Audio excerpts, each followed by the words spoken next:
بسم الله الرحمن الرحیم. الحمد لله والصلاة والسلام على رسول الله وعلى آله وصحبه ومن والاه. اما بعد، فاعوذ بالله من الشیطان الرجیم. بسم الله الرحمن الرحیم. فاقم وجهك للدین حنیفا. صدق الله مولانا العظیم. منم سرگشته حیرانت ای دوست، منم سرگشته حیرانت ای دوست، کنم یک بار جان قربانت ای دوست.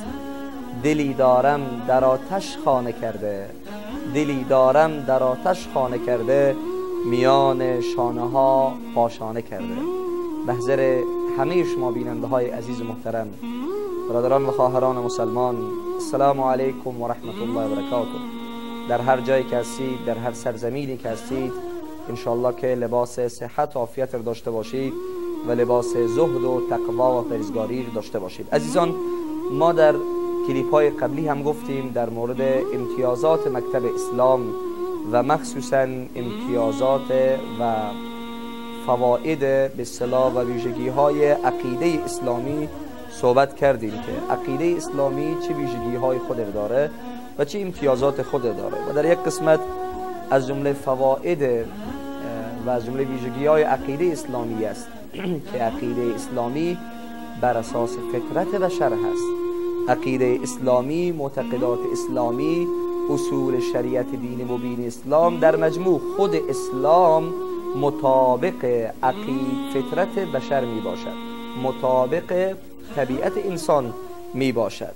الله سبحانه و تعالی می فرماید برای یکی از انبیاء خود که فاقم وجهک للدین حنیفا. انشاءالله که حضرت ابراهیم علیه السلام هست. فاقم وجهک للدین حنیفا. ای ابراهیم، برخیز برای پروردگارت روی خود آماده نگهدار. منظوری است که اطاعت از پروردگار خود انجام بده. فطرت الله التي فطر الناس علیها. الله سبحانه و تعالی بر اساس فطرت بشر همه مخلوقات را الله متعال آفریده هست.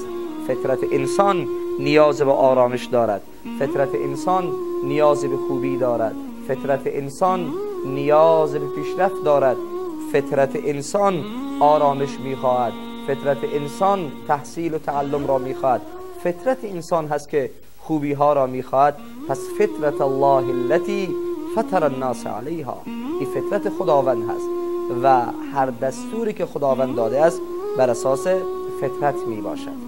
یعنی ما فکر نکنیم، انا واضح می حرف میگم، انشاءالله حرفای ما همیشه واضح هست، همیشه شفاف هست.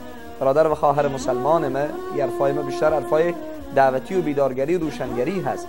یعنی شما فکر نکنید آیات قرآن، احادیث محمد مصطفی صلی الله علیه و سلم برخلاف فطرت انسان می باشد. نه خیر، هر جایی که خداوند گفته این کار را انجام بده، این بر اساس فطرت تو است، باید انجام بدی. و هر کاری که الله نازنین و مهربان گفته او کار را انجام نده، او برخلاف فطرت تو است و تو نباید آن کار را انجام بدی. فطرت بشریت، شما نگاه بکنید، یک طفلی که حتی متولد می شود، حدیث پیغمبر صلی الله علیه و سلم هست، حدیث محمد مصطفی صلی الله علیه و سلم هست، کل مولود یولد علی الفطره.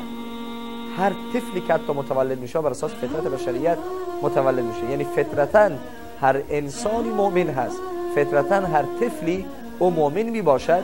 این پدر و مادر هست که او رو مسلمان میکنند، پدر و مادر هست که او رو خلاصه به طرف مجوسیت میکشاند، هندو میکند، فلان و فلان میکند. هر نوزادی او فطرتاً مسلمان هست، یعنی ایمان فطری دارد، بس عقیدوی هست، ایمان فطری دارد. وقتی که مؤذن می آید و وقتی که مولوی صاحب می آیند، وقتی که ملا امام می آید و در گوش او اذان می دهد، خود به خود او خلاصه کلمه تلقین می شود و شهادتین را می گویند و او عرفی که دین اسلام برای ما گفته و سنت های پیغمبر صلی الله علیه وسلم که قرار دارد. پس عقیده اسلام و برداشت های اسلام و آموزه های اسلام مطابق و موافق با فطرت بشریت و فطرت انسان ها می باشد.